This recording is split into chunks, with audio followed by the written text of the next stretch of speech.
ঘণ্টাখানেকের হট্টমেলা নয়, আমার আপনার রায় নিয়ে খাপ পঞ্চায়েত নয়। সন্ধ্যে 7টা মানেই করা সত্যি কথা, যা হজম করতে সময় লাগে। যুদ্ধ হোক বা দুর্নীতি, অপরাধ বা চিটিংবাজি, ঘুরিয়ে নাক দেখাই না আমি, যখন তখন রং বদলাই। আমি স্বর্ণালী, প্রশ্ন করি সোজাসুজি।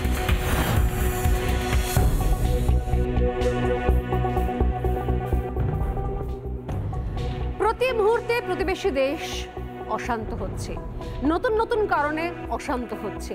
দেশে সংস্কার চলছে, নির্বাচন নাকি হবে না, এখন দীর্ঘমেয়াদী সংস্কার চলবে, আর হিন্দুরা দেশ ছেড়ে চলে যাবে। হিন্দুদের বিয়ে থেকে অনুষ্ঠান থেকে সব জায়গায় গো মাংস বাধ্যতামূলক হয়ে যাবে। নানা ধরনের সংস্কার চলছে, আসলে সবকিছু নেপথ্যেই রয়েছে ভারতের পাশে একটা অশান্তির বাতাবরণ তৈরি করে রাখা। বাংলাদেশ জানেও না হয়তো যে তারা আসলে বেসিক্যালি গিনিপিগ। তাদের ওপরে যাবতীয়, যেহেতু সেখানে অর্থের অভাব রয়েছে, শিক্ষা দীক্ষা তলানিতে যেমন বোঝাবে তেমন বুঝবে একদল মূর্খ অশিক্ষিত অপগণ্ড, তাদেরকে দিয়ে যা খুশি তাই করিয়ে নেওয়া যাবে এবং তাদেরকেই বিদেশ থেকে অর্থের বিনিময়ে এই কাজগুলো প্রতিদিন প্রতি মুহূর্তে করানো হচ্ছে, মগজ ধোলাইয়ের কাজ। এবং তারপর কি করা হচ্ছে? পাকিস্তান পার্ট 2 তৈরি করা হচ্ছে, যেখানে জঙ্গিদের মুক্তাঞ্চল থাকবে, যেখান থেকে জঙ্গি জিহাদি তৈরি হবে। এটা অন্য কথা যে আবারও লাদেনের মতো ফ্রাঙ্কেনস্টাইন না তৈরি হয়ে যায়, সেটা পরের বিষয়। আরো কয়েক বছর পর হয়তো এই নিয়ে আমাদের আলোচনা করতে হবে। কিন্তু মুশকিল হচ্ছে এই যে প্রত্যেক মুহূর্তের যে পটবদল চলছে, আর প্রতি মুহূর্তে বিদেশি ফান্ডের বিনিময়, বিদেশি অর্থের বিনিময়, রাতারাতি একটা সরকার পড়ে যায় আর 6 মাস বাদে আয়নাঘর তৈরি হয়। এর নেপথ্যে রয়েছে আসলে কোন ষড়যন্ত্র? কোন ষড়যন্ত্র? আপনি দেখবেন যে আমার আপনার মাঝখানে মাঝে মধ্যে বেশ কিছু নতুন নতুন মুখ আপনি খুঁজে পাবেন সোশ্যাল মিডিয়াতে, যারা বাংলাদেশের হয়ে বিশাল দালালি করছেন।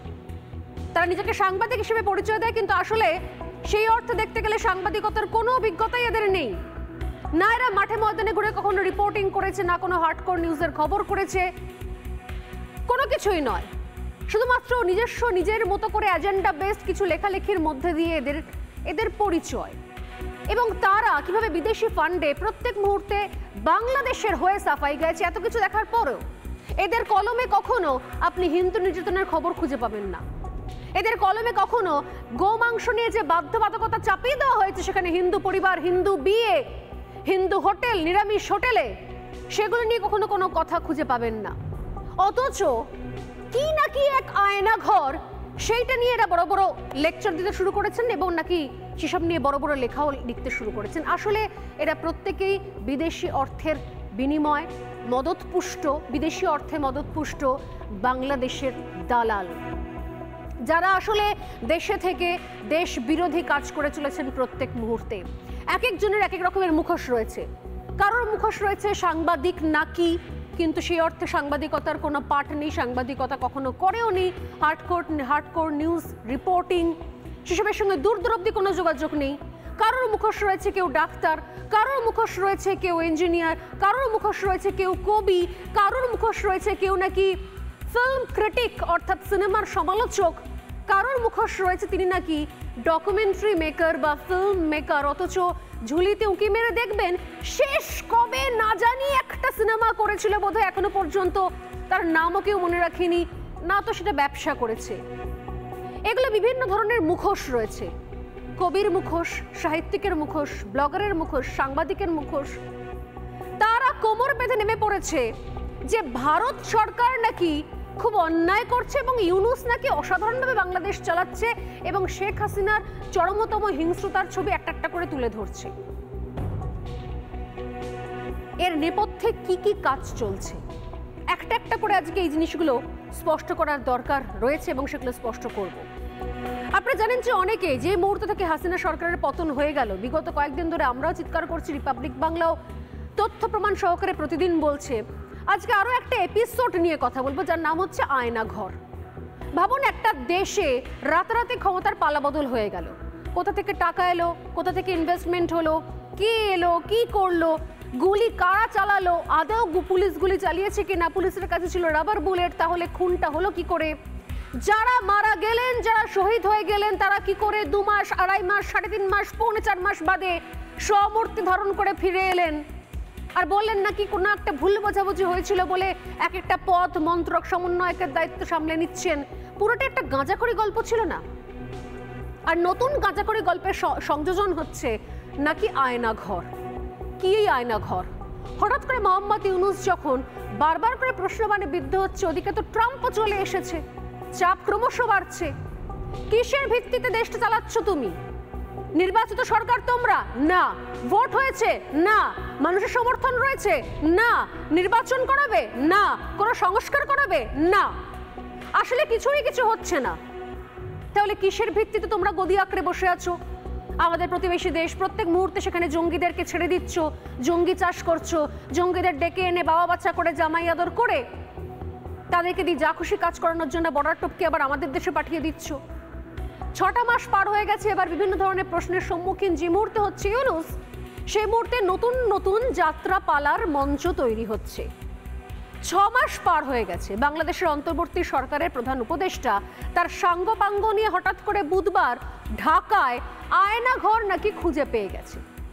তথ্য সম্প্রচার মন্ত্রকের উপদেষ্টা নাহিদ ইসলাম, ইউনূসের সহকারী প্রেস সচিব সুচিস্মিতা তিথি নাহিদ সহ বিদেশি সাঙ্গপাঙ্গদের নিয়ে চলল ফটো সেশন। আমি জানি না যে আয়নাঘরের নাকি ভয়ঙ্কর ইতিহাস রয়েছে, সেখানে নাকি মারাত্মক অত্যাচার করা হতো, নিষ্পেষণ করা হতো, মানসিক অত্যাচার, খুন, জখম। আসলে আয়নাঘর হচ্ছে গুমঘর। হাউস অফ মিরর থেকে অনুপ্রাণিত হয়ে একটা আয়নাঘর কনসেপ্ট তৈরি করেছিল কেউ বা কারা কোনো একটা সময়, যেখানে নাকি অত্যাচার করা হতো, নিজের প্রতিফলন নিজে দেখলে মানুষ ভয় পাবে, এমন অনেক ধরনের কনসেপ্ট সেখানে ছিল। কিন্তু আদৌ শেখ হাসিনা সরকারের সঙ্গে আয়নাঘরের কি বাস্তবে কোনো যোগাযোগ রয়েছে? এরকম আদৌ কোনো গুমঘর ছিল? প্রথমে শোনা গেল নাকি গণভবন এরকম আয়নাঘর রয়েছে, দেখা গেল কি সেখানে তছনছ চলছে, কিন্তু আয়নাঘর খুঁজে পাওয়া গেল না। তারপর শুনতে পেলাম নাকি 32 ধানমন্ডি, সেখানে নাকি আয়নাঘর পাওয়া গেছে। এতটাই মূর্খ এরা! লিফটের যে বেসমেন্ট, যেখানে বৃষ্টি হতে জল জমেছে, ভাবছিল সেটা নাকি আয়নাঘর। বাড়ির নিচে যে বেসমেন্ট, যেখানে গাড়ি পার্ক করে রাখা হয়, অনেক বহুতলে এখন হয়েছে, সেটা নাকি আয়নাঘর। যেমন ইচ্ছে তেমন এদেরকে যেমন বোঝানো হয় তেমন তেমন এরা নাচে। আসলে দোষ নেই, শিক্ষা নেই, অর্থ নেই, উন্নয়ন নেই, চাকরি নেই, ব্যবসা নেই, কি করবে? দোষও দেওয়া যায় না। তো সেই আয়নাঘর নাকি ফাইনালি চাপের মুখে এই হালে গিয়ে খুঁজে পেলেন মোহাম্মদ ইউনূস। আরে আয়নাঘর খুঁজে পেয়েছে তো খুঁজে পেয়েছে, কোথা থেকে খুঁজে পেলো, কি তার লোকেশন, কারা সেখানে রয়েছে, আচ্ছা আয়নাঘরে যে বন্দীরা রয়েছে তারাই বা কোথায়, এমন অনেক প্রশ্ন থাকতে পারত। কিন্তু সেই সমস্ত প্রশ্নকে ওভারটেক করে ইউনূস কি করলেন, তার সাঙ্গপাঙ্গ নিয়ে আর বিদেশি কিছু সাংবাদিকদের ডেকে নিয়ে এসে ফটো সেশন শুরু হয়ে গেল। খিচ মেরি ফটো। আয়নাঘর নাকি আসলে যাত্রাঘর, নাকি আসলে সাজঘর বোঝা মুশকিল। পুরোটা শুরু হয়ে গেল ফটো সেশন। ভাগ্যেশ ফটো সেশনটা হলো। বলি না যে প্রত্যেক ক্ষেত্রে অপরাধীরা আসলে অপরাধের একটা করে চিহ্ন ছেড়ে যায়। ক্রিমিনাল সাইকোলজির ভাষার ক্ষেত্রে বলা হয় তদন্তের ক্ষেত্রে, ঠিক সেরকমভাবে আমরা দেখলাম যে এই দেদার ফটোশ্যুটের মধ্যে ফটোশ্যুটগুলোর আগে পরে যেগুলো চললো, সেখান থেকে অদ্ভুত রকমভাবে মুখোশটা খুলে গেল আরও একবার মোহাম্মদ ইউনূসের। আজকে আরও একবার সেদিকে নজর রাখবো যে দেখুন কত বড় পরিকল্পনা রয়েছে, কত বড় পরিকল্পনার জন্য আজকে এই গোটা জিনিসটাকে রেডি করা গেল, তাও কাঁড়ি কাঁড়ি টাকা খরচ করে একটা জায়গা। একটা একটা করে দেখাই। প্রথমে দেখাবো যে ফটো সেশনের আগে একটা ট্রায়াল রান চলছে, যাকে আমরা বলি রিহার্সাল চলছে সেখানে, যেখানে এই ছবি, এখানে ভিডিও রয়েছে আমার কাছে, আমি পরবর্তীকালে দেখাবো যে কিভাবে সেখানে বসে গোল গোল করে ঘুরছে। আসলে যে ট্রায়াল রানটা, সেই ট্রায়াল রান দেখুন, এখানে ট্রায়াল রান ইউনূস দাঁড়িয়ে রয়েছে, তার পাশে একটা স্টিলের চেয়ার রয়েছে, সেই স্টিলের চেয়ারে নাকি শক দেওয়া হয়। ন্যূনতম নলেজ যাদের আছে তারা জানেন যে আসলে স্টিলের চেয়ারে শক দেওয়ার কাজ হয় না, শক দেওয়ার কাজ সবসময় কাঠের চেয়ারে, সেখানে আলাদা আলাদা করে ইলেকট্রিক নেটওয়ার্ক থাকে, সার্কিট থাকে। কিন্তু এখানে চলছে, আমি পরবর্তীকালে একটা ভিডিও দেখাবো আপনাদেরকে যে কিভাবে একজন সেই স্টিলের চেয়ারে বসে গোল গোল গোল গোল করে ঘুরছে, যেরকম সেলুনে থাকে যে চেয়ারগুলো, আর ঘুরে ঘুরে দেখছে যে চেয়ারটা ঠিক পাকাপোক্ত কিনা, চলবে কিনা। সেই ছবি এক্সক্লুসিভলি এই মুহূর্তে। আর কত মিথ্যে বলবে এরা? একটা দেশকে শেষ করে দিল, আর একটা দেশের দিকে নজর দিয়ে বসে আছে শকুনের চোখ নিয়ে, কিন্তু দেশটার নাম ভারত কিছু করতে পারছে না। আর দেশটির নাম ভারত বলেই তাই প্রত্যেক মুহূর্তে আমরা এই খবরগুলো করতে পারছি। দেখুন, বাংলাদেশের লোকেরাও দেখছেন, এপারের লোকেরাও দেখছেন যে এক শ্রেণীর ভুয়ো সাংবাদিক তারা নাকি এইসব নিয়ে বড় বড় লেখা লিখছেন। আসলে বিদেশি ফান্ড নিয়ে, বিদেশের টাকা নিয়ে বা জামাতের টাকা নিয়ে মদতপুষ্ট হয়ে এই ধরনের খবর তারা জোর করে গিলাচ্ছে। ট্রায়াল রান চলছে, হাসি মজার মধ্যে দিয়ে ট্রায়াল রান চলছে।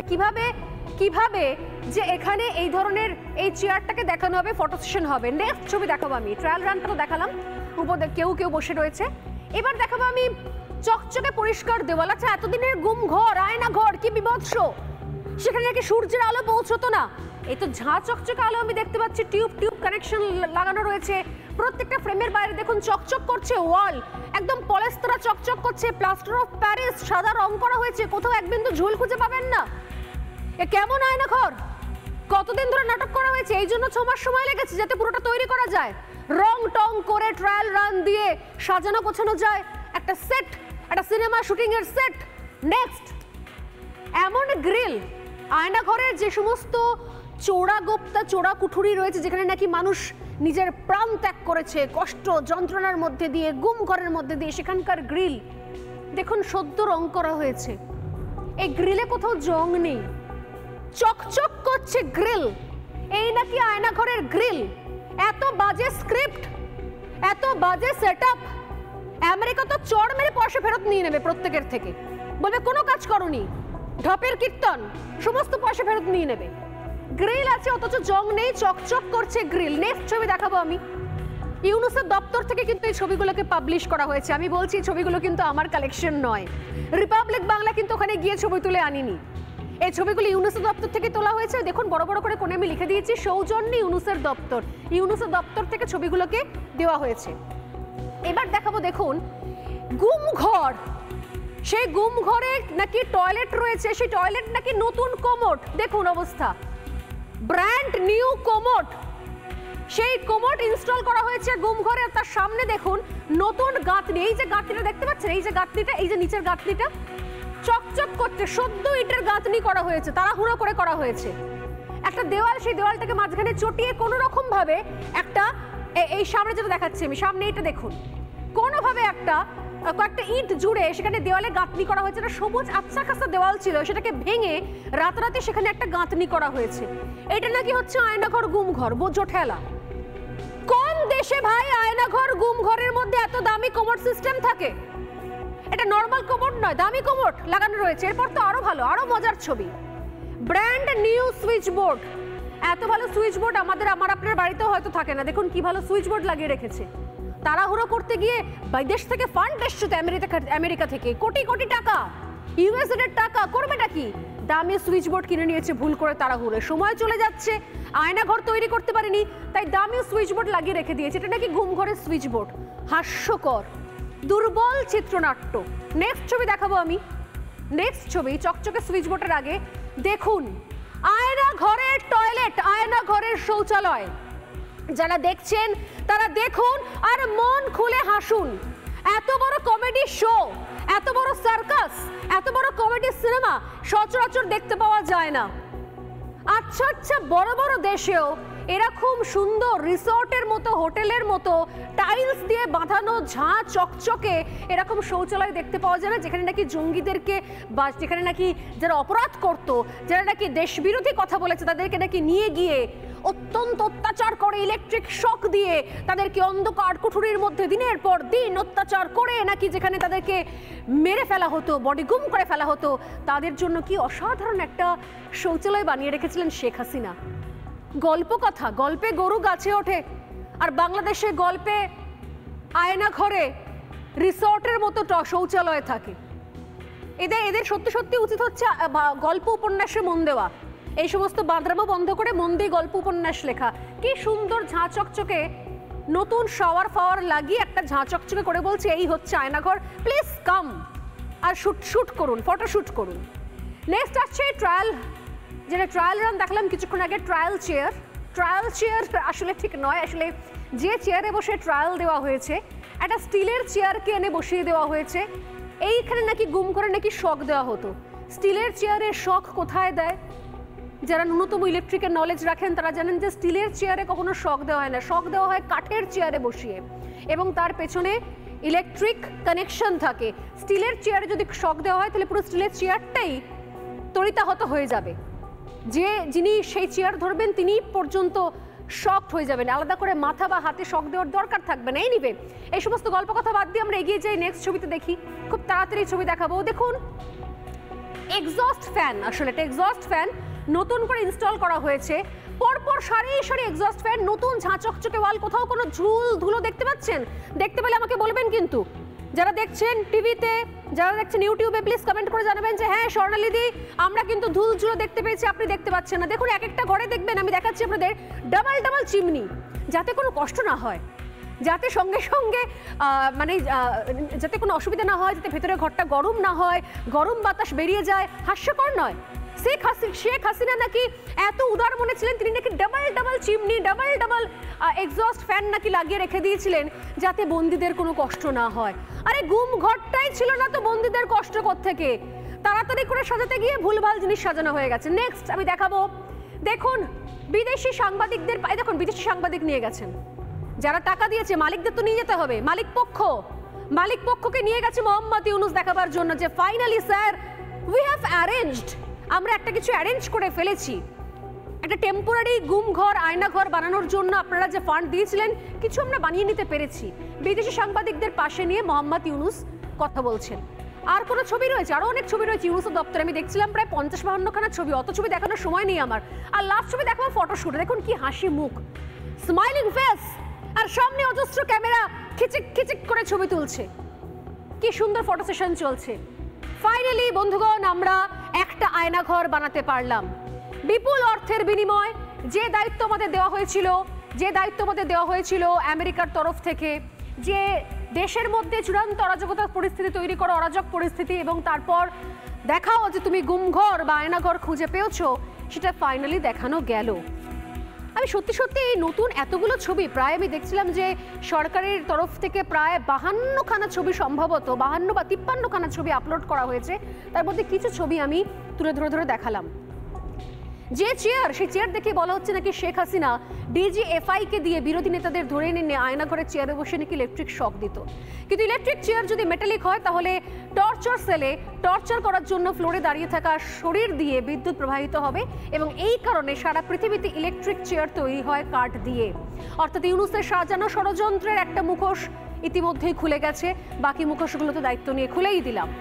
আয়নাঘর, সাজানো আয়নাঘর থেকে বেরিয়ে সাঙ্গপাঙ্গদের সামনে দাঁড়িয়ে ফটোশুট করার পর ঠিক অভিযোগ কি করেছিলেন ইউনূস, একবার ইউনূসের বক্তব্য শোনাই, না হলে অন্যায় হবে। উনি কি বলছেন চলুন ওনার সাজানো গল্প, সাজানো নাটকের পরে কি বলছেন মোহাম্মদ ইউনূস একবার শুনে নেওয়া যাক। এটা মানুষের মনুষ্যত্ববোধ বলে কোনো জিনিস যা আছে সেটার থেকে বহু গভীরে নিয়ে গেছে, এটা নিশ্চিহ্ন করার জন্য মনুষ্যত্ববোধ যেন কারো না থাকে।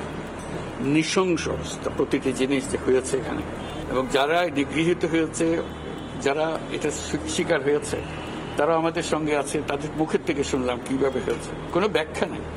বিনা দোষে কতগুলো সাক্ষী সাবুত হাজির করে সেই যন্ত্র, ওই এক্সপ্লোসিভ কতগুলো গাড়ির ভিতরে ঢুকে দিয়ে তারা বলছে তুমি সন্ত্রাসী, জঙ্গি, এইগুলো বলে বলে তাকে নিয়ে আসা হয়েছে। এবং এইরকম ইন্টারোগেশন সেল, এরকম টর্চার সেল সারা বাংলাদেশ জুড়ে আছে, সেটাও শুনলাম আজকে। আমার ধারণা ছিল যে এটা বোধহয় এখানে আয়নাঘর বলতেছে কয়েকটা আছে, এখন শুনতেছি আয়নাঘরের বিভিন্ন ভার্সন সারা দেশ জুড়ে আছে। কেউ বলছে 700, কেউ বলল 800, এতে সংখ্যাও নিরূপণ করা যায়নি পর্যন্ত, কতটা আছে, কতটা জানা আছে, কতটা অজানা রয়ে গেছে। এরকম টর্চার সেল নাকি সারা বাংলাদেশ জুড়ে আছে, এবং কি অমানবিকতার ছবি। মোহাম্মদ ইউনূস কি সুন্দর হেসে হেসে বলছেন, ফটোশুট করেছেন, তিনি সাংবাদিকদের নিয়ে গেছেন এবং বলছেন নাকি সারা বাংলাদেশ জুড়ে নাকি আছে। তাহলে সারা বাংলাদেশ জুড়ে থাকা, আরে ঢাকাতে তোমরা দখল নিয়েছো, এতদিন ধরে ঢাকাতে তাণ্ডব চালালে, আর ঢাকার আয়নাঘর খুঁজে বার করতে সময় লেগে গেল 6 মাস, আর তারপরে ঝাঁ চকচকে রং করা, এক ফোঁটা জং নেই। আমি এখান থেকে লিখিতভাবে আপনাদেরকে বলছি, গ্যারেন্টি নিয়ে নিন আমার, আর আজ থেকে ঠিক 1 মাস বাদে আরো একখানা আয়নাঘর খুঁজে বার করবে মোহাম্মদ ইউনূস, এবং সেই আয়নাঘরে দেখবেন যে মেটালিক স্টিলের চেয়ার নেই, সেই আয়নাঘরে দেখবেন যে কাঠের চেয়ার রেখে দিয়েছে, কারণ মোহাম্মদ ইউনূস বুঝে গেছে যে ভুল হয়ে গেছে। তাড়াতাড়ি করে সাজাতে গোছাতে গিয়ে, নাটক তৈরি করতে গিয়ে, সিনেমা শুটিং করতে গিয়ে ভুল হয়ে গেছে, প্রপসে ভুল হয়ে গেছে, সঠিক জিনিস কিনে আনা হয়নি। তাই পরের বার যে গুমঘর আপনারা দেখতে পাবেন ঠিক 1 মাস বাদে, কারণ কাজ চলছে, খবর আছে সেখানেও নাকি প্লাস্টার অফ প্যারিসের কাজ চলছে, রঙের কাজ চলছে, নতুন করে ইনস্টলেশন চলছে, আরো 2-3খানা চেয়ার কিনে নিয়ে আসা হয়েছে, কিন্তু সেই চেয়ারগুলো সেখানে লাগানো হবে না, কারণ মোহাম্মদ ইউনূস নতুন করে কাঠের চেয়ার অর্ডার দিয়েছে, কারণ বুঝতে পেরে গেছে ভুল হয়ে গেছে। অপেক্ষা করুন, 1 মাস বাদে আমি আবারও রিপিট টেলিকাস্ট করবো আজকের শোয়ের। হাসিনার আমলে নাকি গোপন বন্দিশালা হয়, সেই বন্দিশালার নাম নাকি আয়না ঘর। হাস্যকর, এখানে বিনা বিচারে নাকি বন্দীদের রাখার অভিযোগ, মানুষকে গুম করে রাখার অভিযোগ। আরে যার হাতে ক্ষমতা আছে, দায়িত্ব আছে, পুলিশ আছে, জেল আছে, তার গুম ঘরের কি দরকার ছিল? এর দায়িত্ব নাকি ছিল বাংলাদেশের প্রতিরক্ষা বাহিনী বলে অভিযোগ বিরোধীদের। 5ই আগস্ট হাসিনা দেশ ছাড়েন, 8ই আগস্ট ইউনূস ক্ষমতায় আসে, গুম ঘর নিয়ে তদন্ত শুরু হয়, কমিশনও গঠন হয়, বঙ্গভবনে আয়নাঘরের গুজব ছড়ানো হয়, 32 ধানমন্ডিতে গুমঘরের গুজব ছড়ানো হয়, হাসিনার বাসভবন সুধা সদন সেখানেও গুমঘরের গুজব ছড়ানো হয়, ধানমন্ডি সুধা সদনে দেদার হামলা চলে, সবাই নাকি টর্চ হাতে করে গুমঘর খুঁজেছে, কিন্তু কোথাও আয়নাঘরের কোনো প্রমাণ পাওয়া যায়নি। সেদিন 32 ধানমন্ডি ভাঙচুরের পরে আয়নাঘরের আড়ালে আসলে কি খুঁজে পাওয়া গিয়েছিল, যেখানে প্রথমবার ইউনূসের গালে থাপ্পড়টা পড়ে? বলা হয়েছিল কি না ওই ধানমন্ডি 32-এর বেসমেন্টে নাকি আয়নাঘর রয়েছে। সবাই সেটা খেয়েও নিয়েছিল, মানে বিশ্বাস করে নিয়েছিলেন। তারপর সাধারণ মানুষ যারা অন্যান্য জায়গায় কাজ করেছে, বা কখনো মিডল ইস্ট বা কখনো ভারতে এসে কাজ করে গেছে, তারা যখন লিফটের কাজ করতে গিয়ে ওখানে নামে, তখন তারা কি বলেছে নিজের দেশের লোকেরা, দেখুন। ভাই বিশেষ করে ভাই টুকরা কয়টা হাঁটি পাইছি, ওই সাইডে রেখে দিচ্ছি। হ্যাঁ, আর এই টুকরা লোহাগুলি পাওয়া যাচ্ছে। এখানে বলা হচ্ছে এটা আয়নাঘর, এখানে অনেক কিছু পাওয়া যাচ্ছে, আসলে কি? পুরাই মিশা কথা ভাই, এটা লিফটের বেসমেন্ট ভাই, এই জায়গায় আয়নাঘর বলতে কোনো কিছু নাই।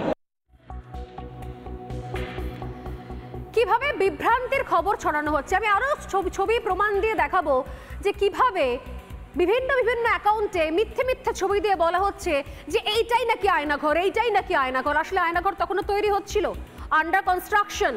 এবং আমি আরো একবার বলছি এখানে আজকে এই প্রশ্ন উত্তর ডিবেটে যাওয়ার আগে, যে এরকম আরো 5 থেকে 6খানা আয়নাঘর এই মুহূর্তে আন্ডার কনস্ট্রাকশন রয়েছে, যেগুলো তৈরির কাজ শুরু হয়ে গেছে, এবং তার জন্য বাইরে থেকে ধরনের স্টিলের চেয়ারও কিনে আনা হয়েছে।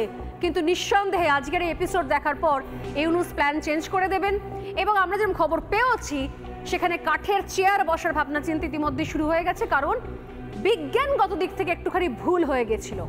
এবার আরো যত্নশীল হয়ে মোহাম্মদ ইউনূস নতুন আরো 3-4খানা আয়নাঘরকে সামনের 1 মাসের মধ্যে আপনাদের সামনে নিয়ে আসবে। কিন্তু লাভ কিছু হবে কি? এত মিথ্যে, লাভটা কি? একটা ছোট্ট মন্তাজ নিয়ে ফিরে আসছে আজকে আলোচনাতে, প্রশ্ন করবো সরাসরি।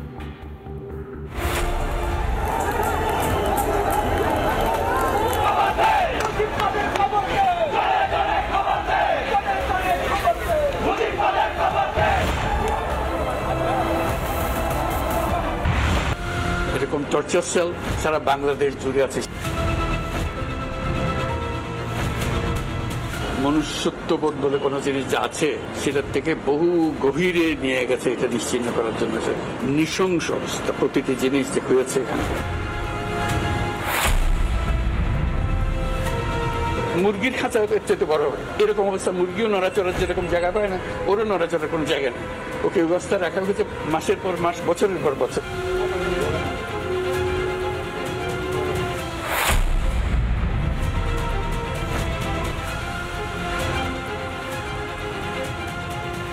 এখানে অনেক কিছু পাওয়া যাচ্ছে, আসলে কি? পুরাই মিশা কথা ভাই, এটা লিফটের বেসমেন্ট ভাই, এই জায়গায় আয়নাঘর বলতে কোনো কিছু নাই।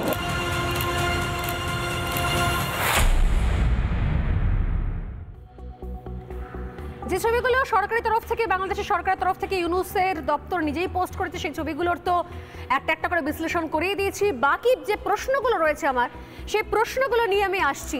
আমাদের সঙ্গে যারা রয়েছেন এই মুহূর্তে, রয়েছেন ব্লিটসের সম্পাদক সালাউদ্দিন শোয়েব চৌধুরী, রয়েছেন আইনজীবী নিঝুম মজুমদার, আশা করি প্রত্যেকেই আমার প্রতিবেদনটা দেখলেন এতক্ষণে, রয়েছেন বিবেকানন্দ গবেষণা কেন্দ্রের তরফ থেকে গবেষণা কেন্দ্রের সাধারণ সম্পাদক নরেন্দ্রনাথ মজুমদার এবং রয়েছেন সাংবাদিক রক্তিম দাস, ভারতীয় সাংবাদিক রক্তিম দাস এবং বিজেপি মুখপাত্র অভ্র সেন। প্রত্যেককে স্বাগত রিপাবলিক বাংলায় সোজাসুজি স্বর্ণালীতে। যে প্রশ্নগুলো এই মুহূর্তে সব থেকে বেশি করা দরকার সেই প্রশ্নগুলো দিয়ে আমি বাকি সবার কাছে যাই, এই প্রশ্নগুলোরই উত্তর খুঁজবো। প্রশ্ন নাম্বার 1, আয়নাঘর খুঁজতে 6 মাস সময় লাগলো কেন? প্রশ্ন নাম্বার 2, আয়নাঘরে কতজন বন্দী পাওয়া গেছে? কোনো উত্তর আছে কি? শুধু ফটো সেশন দেখলাম কিন্তু কোনো বন্দির নাম ও নিশান দেখতে পেলাম না। কয়েদিরা কি হাসিনার সঙ্গে পালিয়ে গিয়েছিলেন? 5ই আগস্ট আমরা দেখিনি, অন্য কোনো হেলিকপ্টার উড়েছিল নাকি? কয়েদিরা কোথায় গেলেন? আয়নাঘরের কয়েদিরা। আয়নাঘর সাজানো গোছানো হলো কি করে? নতুন প্লাস্টার অফ প্যারিস, নতুন গাঁথনি, নতুন কোমর, নতুন শৌচালয়, নতুন শাওয়ার কিভাবে? ইউনুসের সঙ্গে সাংবাদিকরা সেখানে কি করছিলেন? দেশে কতগুলো গুম ঘর আছে, এখনো সঠিক তথ্য কেন দিতে পারছে না? নাকি আন্ডার কনস্ট্রাকশন তাই জানা নেই? আর কোথায় কোথায় গুম ঘর আছে তার অ্যাড্রেস এখনো পর্যন্ত স্পষ্ট নয়। তাহলে কি সেখানেও কাজ চলছে? আমি এক এক করে উত্তর দিতে শুরু করবো। আমার সঙ্গে রয়েছেন আমি সালাউদ্দিনের কাছে আগে আসি একবার। দীর্ঘদিনের আগেও একাধিকবার সালাউদ্দিন সাহেব বারবার করে অভিযোগ করছিলেন যে আসলে শুধুমাত্র সবটাই অশান্ত করার চেষ্টা দেশকে। সালাউদ্দিন, এরপর কি বলবেন? এই ছবিগুলো দেখার পর কি বলবেন? অনেক ধন্যবাদ স্বর্ণালী সরকার দিদি। দেখুন, ইউনুস একটা অভ্যাসগত মিথ্যেবাদী, ভণ্ড, প্রতারক। এই যে আয়নাঘর আপনি বলছেন যে আয়নাঘর পেতে 6 মাস লাগলো কেন, আসলে ব্যাপারটা এরকম না। আয়নাঘরটা নির্মাণ করতে 6 মাস লাগলো। আর ইউনুস তো আর একটা টেন্ডার দিয়ে দিয়েছে যে 700-800 আয়নাঘর নাকি সারা বাংলাদেশে আছে। তো ওইটাও খুঁজতে আরো ইউএসএইড থেকে আরো অনেক টাকা খায়ের আছে। একটা ভণ্ড, একটা চরম মিথ্যেবাদী। ওই যে স্টিলের চেয়ারের কথা বললেন আপনি, বৈদ্যুতিক চেয়ার পৃথিবীর কোথাও নেই। ঠিক আছে, চেয়ারটা ইউনুস বানিয়েছে, সেই চেয়ারেই ইউনুসকে বসানো হবে। আপনি বলেছেন 1 মাস পর ইউনুসের কোনো অস্তিত্ব থাকবে না। আজ রাতেই ইউনুসের চূড়ান্ত সিদ্ধান্ত আমেরিকা থেকে ঘোষিত হবে এবং সেই স্টিলের চেয়ারে ইউনুসকে বসানো হবে। সে তার নিজের আয়নাঘর নিজেই তৈরি করেছে, এবার সেই আয়নাঘরে আমরা বসাবো তাকে, কোনো সমস্যা নেই। এবং দেখুন দিদি, যে ইউএসএইড শুধু বাংলাদেশে তো না, ভারতে একই কাজ করছে। আর আপনি বললেন সাংবাদিক নিয়ে গেছে, যেগুলো সাংবাদিক না, ওগুলো হলো জনসংযোগ কর্মকর্তা। ওদেরকে NED, national endowment for democracy, ওরা টাকা দেয়। আর ওই যে আল জাজিরা, যেটা জিহাদিদের নেটওয়ার্ক, সাংবাদিক কেউ গেছে? ইউনুস তো নিজের যে নাটক, ফ্লপ নাটক, আর আপনি দেখেছেন সেখানে বিদেশি কয়েকজন সাংবাদিককে দেখতে পাওয়া গেল, বিদেশি কয়েকজনকে দেখতে পাওয়া গেছে। কিন্তু আফসোসের বিষয় হচ্ছে তারা যারা গেছে তাদের চোখেও পড়লো না। ঝাঁ চকচকে বিষয়। আমি আপনাকে জিজ্ঞাসা করছি, এটা কি সম্ভব? একটা গ্রিলে কোনো জং নেই, কোথাও কোনো ঝুল নেই, নতুন নতুন দামি কোমোট, নতুন শাওয়ার, নতুন শৌচালয়, টাইলস লাগানো বাথরুম। কোন দেশে তাদের বন্দীদের জন্য এরকম অ্যারেঞ্জমেন্ট রাখে, এরকম বন্দোবস্ত রাখে? এটা কি তাড়াহুড়ো করতে গিয়ে বেশি খরচ হয়ে গেছে? না না, এটা তো নতুন তৈরি করেছে দিদি, আপনাকে বুঝতে হবে। তো এটা তো ইউনুসের ফ্লপ নাটক। ইউনুস এর আগে গ্রামীণ ব্যাংকে সুফিয়া বেগমের একটা নাটক চালাতো, গল্প শোনাতো পৃথিবীকে, সুফিয়া বেগম। তারপর আমরা ব্রিজপুর থেকেই প্রমাণ করেছি সেটা মিথ্যে। আজকে আপনি ফাঁস করে দিলেন আয়নাঘরের পর্দা ফাঁস। এবার রিপাবলিক বাংলার বিরুদ্ধে লাগবে ইউনুস, কারণ রিপাবলিক বাংলা তো আর কারো কাছ থেকে টাকা নিয়ে এটা করে না। এখন ইউনুস তো 700-800 আয়নাঘরের টাকা নিয়ে বসে আছে, ওইটা বানাতে হবে। আর সব আপনি ধ্বংস করে দিলেন দিদি।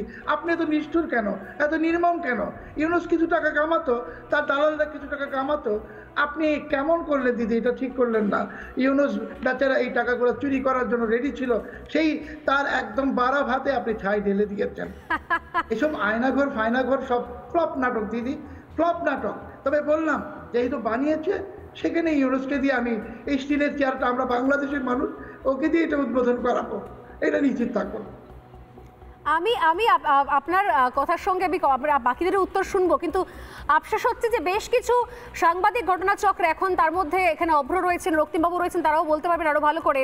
তারা আসলে ভুয়ো সাংবাদিক আমাদের দেশেও, তারাও হচ্ছে এগুলোর এখন ধামাধারি হয়ে এগুলোকে প্রমোট করার জন্য কোমর বেঁধে নেমেছেন। আমার সঙ্গে রয়েছেন নিজুম মজুমদার, আইনজীবী, সেও বাংলাদেশেরই সন্তান, এবং তার সঙ্গে রয়েছেন নরেন্দ্রনাথ মজুমদার। আমি নরেন্দ্রনাথ বাবুর সঙ্গে এর আগেও বহুবার কথা হয়েছে, উনি সাপোর্ট করেন ইউনুসকে এবং ওনার মনে হয় যেটা সংস্কার চলছে। আমার নরেন্দ্রনাথ বাবুর কাছে প্রশ্ন, নরেন্দ্রনাথ বাবু কি বলবেন আপনি যে এই যে আয়নাঘরকে ফাইনালি খুঁজে পাওয়া গেল, এবং তা নিয়ে এত প্রশ্ন, কোথায় সেই কয়েদিরা গেল? এত ঝকঝকে তকতকে সালাউদ্দিন সাহেব এক্ষুনি প্রশ্ন করলেন, যেগুলো বানানো হয়েছে। সরাসরি বলছেন তিনি যে এগুলো সাজানো গোছানো হয়েছে, কোথাও এরকম কিছু হওয়ার সম্ভাবনা ছিল না। নতুন নতুন জিনিস এনে ইনস্টল করা হয়েছে, নতুন টাইলস, নতুন কোমোট, নতুন গাঁথনি, নতুন স্টিলের চেয়ার। এই সাজানো গোছানোর জন্য 6টা মাস সময় চলে গেল, 6 months, এত সময় লাগলো।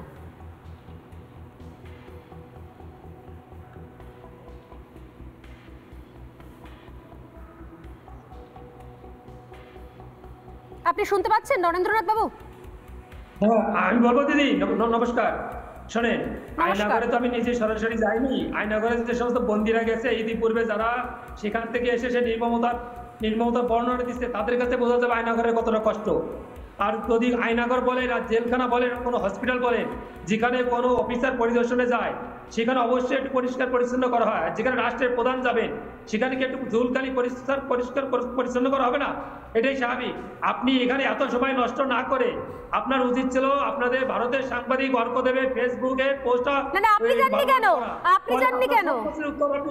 আপনার দেশে আপনার যাওয়া হলো না কেন? অর্কদেবের না, ধুয়ে মুছে পরিষ্কার করেছেন বুঝতে পারছি না। উত্তর পাবেন। অভ্র ধুয়ে মুছে, এখানে অভ্র সেন বসে হাসছেন পাশে, আমি বুঝতে পারছি না কেনই বা হাসছেন উনি। আপনার কি কোথাও অযৌক্তিক লাগছে নরেন্দ্রনাথ বাবুর কথা? আমি ভাবতেই পারছি এরকম একটা কাণ্ড ইউনুস সরকার ঘটাচ্ছে। আচ্ছা ঠিক আছে, শুনুন, আমাকে বলতে বলুন। শুনুন না দাদা, শুনুন না। মানে নতুন কোমরটা এলো কোত্থেকে বলুন না, নতুন টাইলস এলো কোত্থেকে বাথরুমে? আরে বাবা, কমন নতুন নয় তো। আপনি কি করে জানলেন নতুন নয়? আপনি পরিষ্কার করছিলেন নাকি দিয়ে? আপনি তাহলে বলছেন যে বন্দীদের জন্য এরকম দামি কোমর ব্যবহার করা হচ্ছে বন্দীদের জন্য? আরে বাবা, ওখানে তো দামি কমেডি ব্যবহার করা হয়, ওটা নোংরা হয়ে গেছিল হয়তো পতনবুদ্ধি। মানে এত যত্ন করে রাখা হয় বন্দীদেরকে, মানে দেশদ্রোহী বন্দীদেরকে, মানে শেখ হাসিনা এত যত্ন করে টর্চার করতেন? আরে শেখ হাসিনা যত্ন করে নাই, বলছি প্রধান উপদেষ্টা পরিদর্শনে যাবে বিধায় ওর জন্য আয়নাঘরের কোমরগুলো বসানো হয়েছে। কি প্রশাসনের চাপে আয়নাঘরে কোমর বসে গেছে? আমি বুঝতে পারছি না কি বলছেন আপনি। আমার প্রশ্ন হচ্ছে, আয়নাঘর তো খুঁজে পাওয়া গেল, একটা নতুন ঝাঁচকচকে আয়নাঘর আমরা দেখছি, কিন্তু আয়নাঘরের যে গ্রিল সেখানে কোথাও জং নেই, কুটুরির মধ্যে ডাবল করে এক্সস্ট ফ্যান, বাথরুমে নতুন টাইলস, নতুন শাওয়ার, নতুন দামি কোমোট। ইনফ্যাক্ট ভারতীয় মুদ্রায় ওই কোমোটের কত দাম? আরে বাবা, এগুলো সব শোনেন, আয়নাঘরে তো এগুলো তো প্রতিদিন ব্যবহার হতো না। এগুলো প্রধান উপদেষ্টা যাবেন, বিদেশি সাংবাদিক যাবেন, বিধায় পরিষ্কার পরিচ্ছন্ন হয়তো করা হয়েছে, এরকম হতে পারে। এটা নিয়ে কেন সিরিয়াস? বিদেশি সাংবাদিক যাবেন বলে পরিষ্কার করা হয়েছে? বিদেশি সাংবাদিক যাবেন বলে পরিষ্কার করা হয়েছে? অর্কদেব ছিলেন তো ভারতের সাংবাদিক। মানে কোথাও যদি ফেসবুকে লেখাটা পড়ে তাহলে তো আপনি ক্লিয়ার হয়ে যায়। এত কষ্ট তো করা লাগে না। মানে আপনি স্বীকার করছেন, থ্যাংক ইউ সো মাচ, আপনি এত সুন্দর স্বীকার করলেন যে বিদেশি লোকেরা যাবে বলে একটা গুমঘরকে ঝাঁ চকচকে করে পরিষ্কার করা হয়েছে। রিনোভেশনের কাজ চলছিল, আপনি স্বীকারই করে নিলেন রিনোভেশনের কাজ চলছিল। শোনেন, একটা মিনিট শোনেন দিদি। ডক্টর মোহাম্মদ ইউনূস হচ্ছে বিশ্ব বরেণ্য একজন জননন্দিত ব্যক্তি। তিনি পলিটিশিয়ান না, ধর্ম পরিচালক না। অতএব তাকে সালাউদ্দিন ভাই যে ভণ্ড বললেন, এটা তীব্র প্রতিবাদ করতেছি। এটা ঠিক বলেন নাই তিনি। এই ধরনের ভাষা তার সব নামে পিছনে যায় না। তিনি বুঝতে পারছি না, তিনি কোনো কিছুর মালিক না। এগুলো কি একটা চ্যানেল? এগুলো কি? আমরা তো প্রশ্ন, এগুলো কি সাজিয়ে গুছিয়ে নাটক কেন করছেন আপনারা? আরে আপনারা সিনেমা শুটিং করুন না, আপনারা আয়নাঘরে শুটিং কেন করছেন?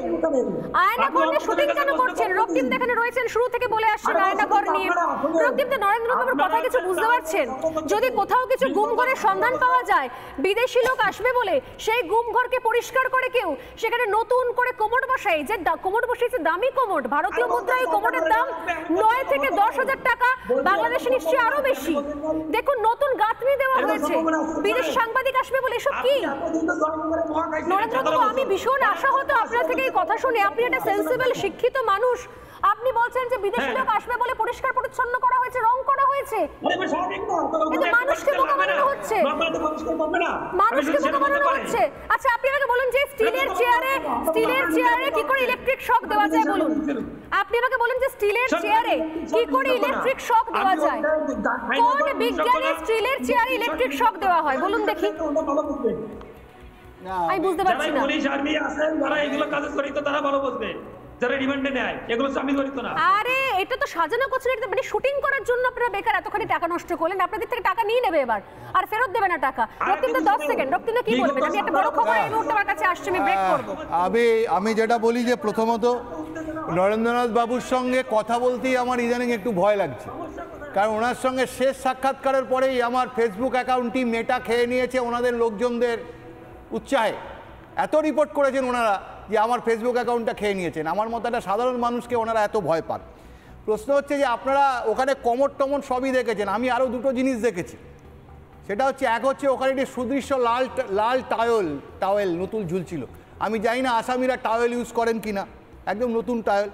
আর প্রায় 500 বা 1 কেজির মতো পেঁয়াজ ছিল একটা প্লাস্টিকের ইয়ের মধ্যে জড়ানো।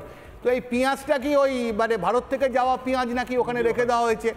তো এইগুলো কেন? মানে আপনি ঠিকই বলছেন, পরিষ্কার পরিচ্ছন্ন।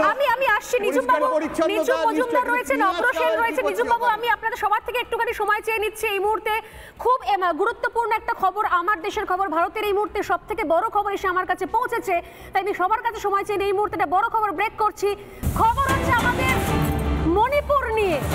এই মুহূর্তে মণিপুর বরাবর অশান্ত, আপনারা জানেন। এই মুহূর্তে সব থেকে বড় খবর, প্রেসিডেন্ট, রাষ্ট্রপতি শাসন, প্রেসিডেন্ট রুল জারি হলো মণিপুরে। মুখ্যমন্ত্রী এর আগেই পদত্যাগ করেছিলেন, বীরেন সিং কয়েকদিন আগে পদত্যাগ করেন, তিনি সামলাতে পারেননি পরিস্থিতি, এবং তারপরে পদত্যাগের পরে এই মুহূর্তের সব থেকে বড় খবর, মণিপুরে জারি হয়ে গেল রাষ্ট্রপতি শাসন। মুখ্যমন্ত্রী পদত্যাগের পরে রাষ্ট্রপতি শাসন জারি হলো মণিপুরে। এই মুহূর্তে সেই রাষ্ট্রপতি শাসন জারির এক্সক্লুসিভ কপি এসে পৌঁছেছে আমাদের হাতে। আমি নিউজ রুমে যাব, ময়ূক আমার সঙ্গে রয়েছেন। ময়ূক, এক্সক্লুসিভ চিঠিতে কি বলা হচ্ছে? আজকে থেকে জারি হবে। দেখো এই মুহূর্তে স্বর্ণালী একদম সারা ভারতবর্ষে প্রথম রিপাবলিক নেটওয়ার্ক প্রথম এই খবর ব্রেক করছে। গেজেট অফ ইন্ডিয়া, অর্থাৎ যে গেজেটে প্রকাশ হয় কোনো রাজ্যে রাষ্ট্রপতি শাসন জারি হলে যে গেজেট প্রকাশ হয়, সেই গেজেট একদম রিপাবলিক বাংলার হাতে এই মুহূর্তে।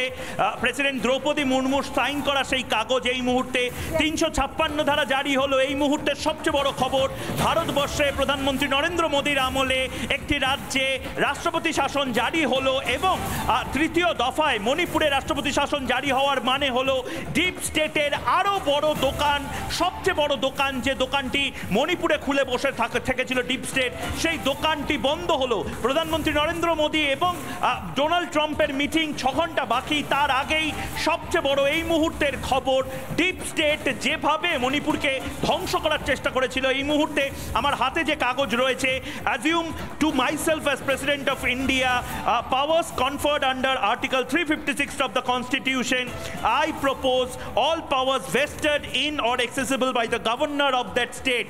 অর্থাৎ বাংলা করলে দাঁড়ায়, আমি এক্সক্লুসিভ দিতে বলবো পিসিআর কে, এই কাগজ এক্সক্লুসিভ কাগজ, সেই কাগজ আমি বলবো যে এক্সক্লুসিভ ভোটার নোট দিতে একেবারে কাছে আছে।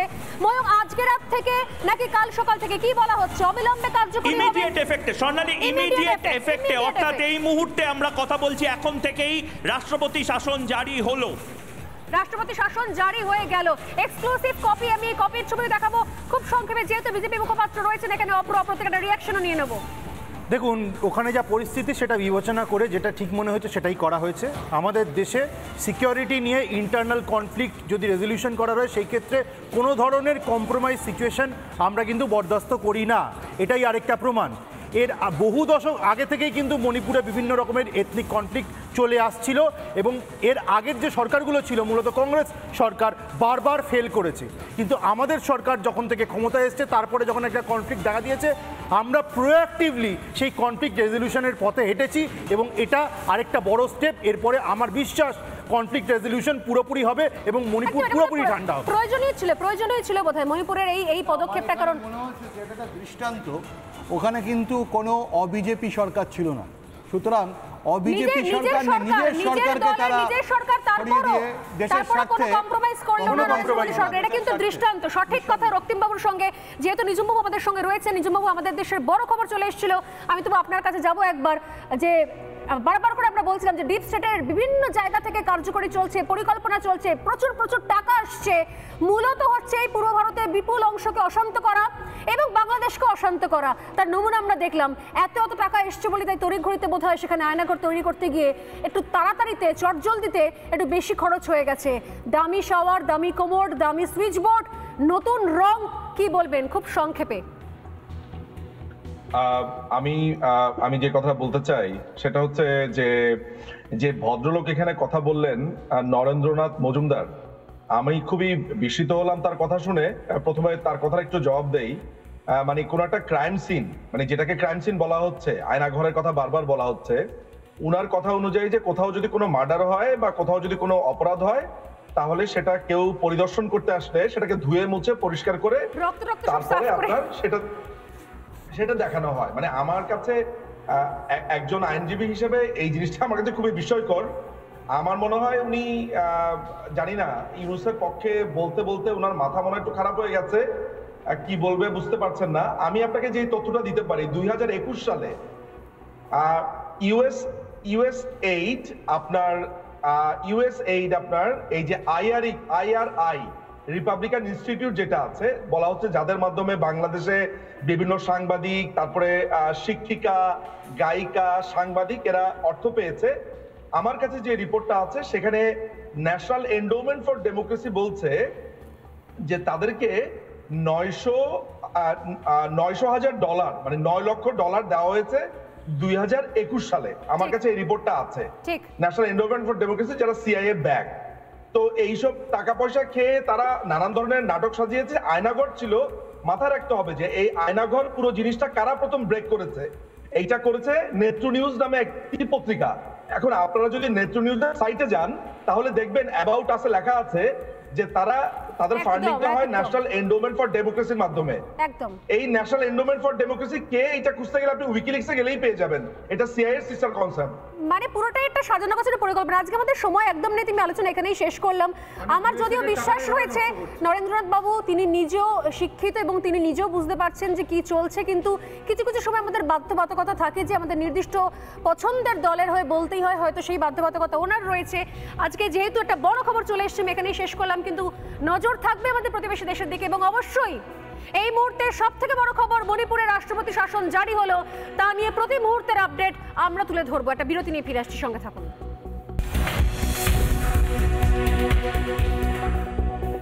নানা ধরনের কন্টেন্ট দেখার জন্য লাইক করুন, শেয়ার করুন আমাদের ফেসবুক পেজ, সাবস্ক্রাইব করুন আমাদের ইউটিউব চ্যানেল। পাশাপাশি অন্যান্য ব্রেকিং নিউজের জন্য অবশ্যই চোখ রাখুন রিপাবলিক বাংলায়।